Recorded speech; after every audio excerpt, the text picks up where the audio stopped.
जैसे ही गोविंद दास जी पद गाते थे, गोसाई जी श्रृंगार करते थे ठाकुर जी का, गोविंद दास जी पीछे खड़े खड़े पद गाते थे। तो जैसे ही गोसाई जी श्रृंगार करते करते थोड़ा श्रृंगार लेने के लिए नेक दूर जाते, ठाकुर जी ऐसे खड़े खड़े नीचे से एक मोती उठाते, मोती उठा के ये मारते टक के गोविंद दास के सिर पे। और जैसे ही गोविंद दास के सिर पे लगती, गोविंद दास कहते माने ना दारी की तो बताऊं, रुक जा। जैसे ही वो मोती लेकर के वापस गोविंद दास मारते, तब तक गोसाई जी वापस आ जाते। और गोसाई जी के आते ही वो मोती ठाकुर जी की जगह गोसाई जी में जाके लग जाता। गोसाई जी कहते हे गोविंदा, तू ठाकुर जी को मोती मार रहा है? गोविंद दास बोले मेरो माथो देखियो, ये गुम्माटो फूल को ये आपके लाला ने मारो मोए। आपको लाला ऊधम मचावे वो ना दिखाई दे आपको, और मैं नेक कछु कह दूं सो मुंह पे चिल्ला रहे हो, मुंह पे बरस रहे हो, या समझा लो बहुत ऊधम मचावे ये। ऐसी लीला करते। गोसाई जी के नेत्रों में आंसू आ जाते, बोले गोविंदा तू कितनो भाग्यशाली, तेरे संग ठाकुर जी लीला करें। गोविंद दास के साथ ऐसी ऐसी लीला करते महाराज। तो दोपहर के समय जैसे मंदिर बंद होते, ठाकुर जी महाराज फेंटा कस के आ जाते, ए गोविंदा चल खेलवे चल रहे हैं। ठाकुर जी गोविंद दास के संग खेलने जाते। एक दिन ठाकुर जी बोले गोविंदा तू घोड़ा बन जा, मैं तेरे ऊपर बैठ के डोलूंगो। गोविंद दास जी घोड़ा बन गए। घोड़ा बन के ठाकुर जी ऊपर बैठ गए, और गोविंद दास की दो पौनी बना दी ऐसी, और दो पौनी इनको ही ऐसे पकड़ पकड़ के ठाकुर जी चला रहे हैं। और ठाकुर जी तो खेलें भैया, कछु भी कर सकें। गोविंद दास के ऊपर बैठ गए और उसको चलाने लगे। अब चलते चलते गोविंद दास रुक गए। तो ठाकुर जी बोले ए गोविंदा चल, ए मेरे घोड़ा चल। गोविंद दास जी बोले जय जय जय जय, नेक उतर जाओ। ठाकुर जी बोले काय को? गोविंद दास जी बोले लघु शंका लगी है, नेक मुझे जानो है, नेक उतर जाओ। ठाकुर जी बोले ऐसी बात कर रहे हो गोविंदा हैं? कोई घुड़सवार घोड़ा पे बैठ के घूमे और घोड़ा को लघु शंका आवे तो वो का यूं के ओ भैया नेक उतर जा, मैं लघु शंका करके आऊं, फिर बैठियो मेरे ऊपर। गोविंदास जी बोले तो कहा आज्ञा? बोले आज्ञा वो ये जो कह रहा हूं, जैसे घोड़ा बिना आज्ञा लिए अपने व्यक्ति को ऊपर बैठा के सब काम कर ले, वैसे तू कर ले। तो गोविंद दास जी ऐसे घोड़ा बन करके चल रहे हैं, ठाकुर जी ऊपर बैठे हैं और सब कर आए काम। अब इतने में ही कोई व्यक्ति वहां से जा रहा था। अब उस व्यक्ति को ठाकुर जी नहीं दिख रहे हैं, उसको गोविंद दास चलते चलते दिख रहे हैं। उसने जब देखा अरे राम राम राम राम जी, गोविंद दास जी क्या महाराज? किसी व्यक्ति ने गोविंद दास जी को ऐसे देख लिया, ओहो जी तो ऐसे ही डोल रहा है और चलते फिरते कर रहा है। गोसाई जी से जाकर के शिकायत कर दी और गोसाई जी से कही, बोले गोसाई जी आपने गोविंद दास को बहुत सिर पर चढ़ा लिया आज। अरे भाई खड़े होके लघु शंका करना भी मना है शास्त्रों में, वो तो ऐसे बैठ करके चलते चलते कर रहा था और वस्त्रों में ही कर रहा था, इतना अपवित्र, और आप उसको मंदिर की सेवा देते हो। गोसाई जी को सुन करके अच्छा नहीं लगा। शाम को स्नान आदि करके दूसरे वस्त्र पहन करके गोविंद दास आए। आकर के आपने गोसाई जी को प्रणाम किया तो गोसाई जी ने मुंह फेर लिया। तो गोविंद दास बोले जय जय, आप नाराज हो हमसे? गोसाई जी बोले आप आचार विचार सब भूल चुके हैं अपना। आप इस प्रकार से आज कुछ कर रहे थे, मुझे लोगों ने बताया आकर के। गोविंद दास जी बोले आपकी बात है जाए तो मैं बोलूं? बोला हाँ बोलो। बोले मोते मत कहो, अपने लाला को समझाओ। जय हट करके बैठे, जय जिद करे, कहा करूं कहां तक समझाऊं जाकू मैं? आज मुंह को घोड़ा बना लियो और घोड़ा बना के मेरे दो पौनी बना के ऐसे ऐसे चला रहे मुँह। तब मैंने इनसे कहीं जय जय नेक उतर जाओ, मैंने एक लघु शंका कर आऊं, स्नान कर आऊं, फिर बैठ जाइयो। तो मुझे बोले घोड़ा कभी आज्ञा ले, तू तो मेरा घोड़ा है, ऐसी कर ले। इनकी आज्ञा सो मैंने कियो, मैंने अपनी इच्छा सो नहीं कियो। नहीं मैं क्यों करूंगा ऐसा? गोविंद दास जी की बात सुनकर के गोसाई विठलनाथ जी इतने भावुक हो गए, इतने भावुक हो गए। उस दिन गोसाई जी ने नियम बना दिया, सबको बोल दिया, बोले सुनो आज के बाद गोविंद दास कुछ भी करे इसकी शिकायत हमसे मत करना। क्यों? गोविंद दास अपनी इच्छा से कुछ नहीं करता, जय जय कराते हैं उससे, ठाकुर जी कराते हैं उससे। एक बार ठाकुर जी गोविंद दास से बोले ए गोविंदा। बोले हाँ, मेरो दाल बाटी खावे को मन हेरो है। तो दाल बाटी चूरमा। ठाकुर जी बोले ए गोविंदा, ऐसे ही बोलते थे, बोले मोए दाल बाटी खानी है। गोविंदास बोले 56 भोग बनते हैं रसोई में। अपरस में मुंह पे पट्टी बांध करके महाराज रसोईया बनाता है। अपरस में यमुना जी का जल आता है वहां से, वृंदावन से, उसके जल में सुंदर प्रसादी बनती है। इतने सुंदर शुद्ध भोजन को छोड़ के यूं कह रहे दाल बाटी खानी है। ठीक है, मैं आज बोल दूंगा रसोई घर में बनवा देता हूं। बोले ना, रसोई की ना खानी तो। बोले तेरी कदम खंडी में आऊंगा। गोविंदास जी जहां बैठ करके भजन चिंतन करते थे, मंदिर से थोड़ा दूर था, सुंदर वन था गिरिराज जी में। बोले मां आऊंगा और वहीं पे तू कंडा, वही गोबरी कंडा में बना, और कंडा में बना के तैयार कर, मैं आऊंगा वहीं खाऊंगा। गोविंदास जी बोले यहाँ सब लोग आपको मंदिर में पूजने आते हैं, आप यहाँ पे भगवान हो, ऐसे कहीं खाने पीने आओ। बोले कोई को पता थोड़ी चलेगी, मैं आ जाऊंगा, तू चिंता मत करे, तू सुन तैयारी कर ले, आज मैं तेरे यहाँ आके प्रसाद पाऊंगा। गोविंदास जी चुपचाप मंदिर से भाग गए, किसी को बताया नहीं। किसी को पता थोड़ी कि ठाकुर जी ऐसे बाहर भी चले जाते हैं, सबको लगे अंदर ही रहते हैं ये। गोविंदास जी दौड़ करके गए, बढ़िया कंडा में बढ़िया उपले उपले लगा करके महाराज बाटी बनाई, दाल चढ़ा दी, सुंदर। ठाकुर जी आएंगे पाने। एक पंथ दो काज, ठाकुर जी को दो लीलाएं एक साथ करनी थी। एक तो गोविंद दास के संग सुख लेना है, और एक झाड़ू लगाने वाला गिरिराज जी की तलहटी में झाड़ू लगाता था, उसको मंदिर में प्रवेश नहीं करने देते थे लोग। तो वो बेचारा बाहर खड़ा खड़ा ही दर्शनार्थियों से पूछता था कि ठाकुर जी दिख कैसे रहे, मुझे ये बता दो। दर्शनार्थी आकर के बताते थे नीली ठाकुर जी ने बाघा पहना है, गले में मोतियों की माला है, मकराकृत कुंडल है, ऐसा टिपारा ठाकुर जी के सिर पर रखा है, और ऐसा ठाकुर जी का श्रृंगार है। तो वो बाहर खड़ा खड़ा नेत्र बंद करके सुन सुन करके ही अपने चित्त में एक झांकी बना लेता था, और मन में सोचता था ऐसे दिख रहे होंगे ठाकुर जी। पर रोज प्रार्थना करता था, नाथ मुझे लगता है इस जन्म में तो आप मुझे कभी नहीं दिखोगे, भगवान इस जन्म में तो मैं आपके योग्य नहीं हूं, पर मेरे पर बस इतनी कृपा कर दो कि अगला जन्म मुझे दीजिएगा, तो कुछ नहीं तो चेंटी बना देना, तो चेंटी बन करके मैं आपके 56 भोग में ही आ जाऊंगा, भीतर आके आपका दर्शन कर लूंगा, लेकिन मुझ पर अनुग्रह कर देना। ठाकुर जी उसके इस भाव से इतने रीझ गए।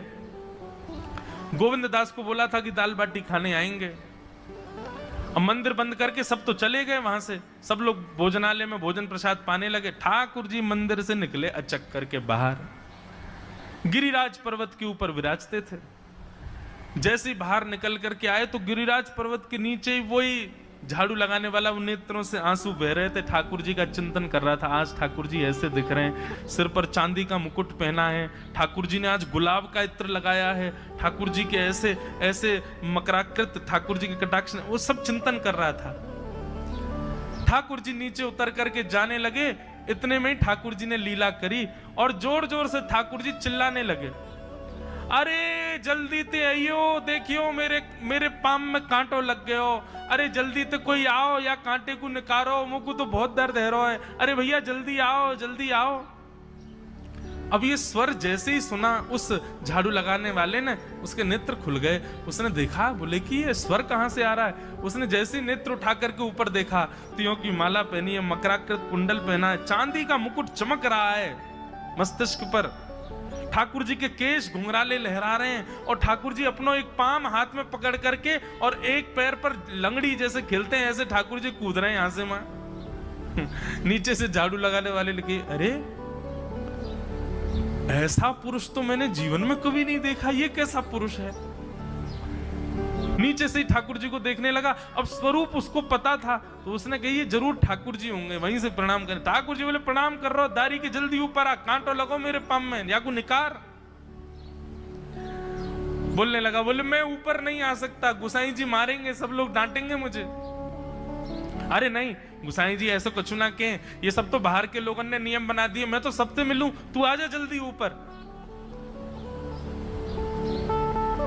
जैसे ही ऊपर गया, ज्यों-ज्यों ठाकुर जी के समीप जाए, त्यों-त्यों उसके नेत्र सजल होते जाएं। ठाकुर जी के बिल्कुल समीप पहुंच गया, भगवान बोले देख काई को रो भैया, जल्दी कर, मेरे पाम में कांटो लगो या को निकार।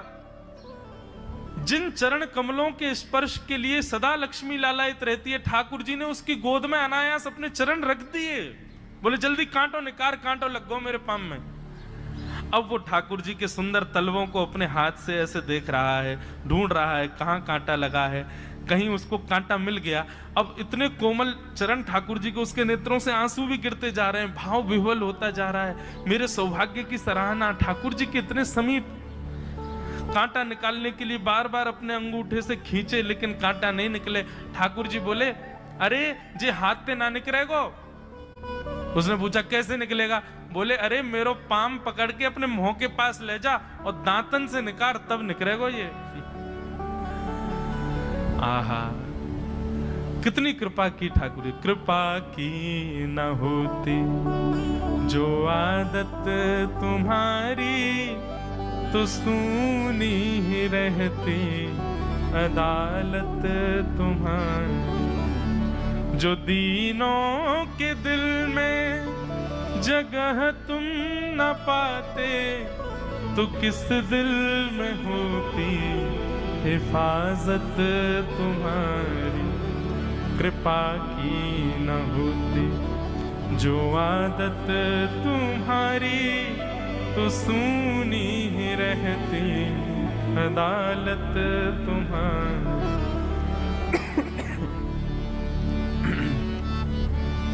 कितनी कृपा। उसने कांटा निकाला मुख से।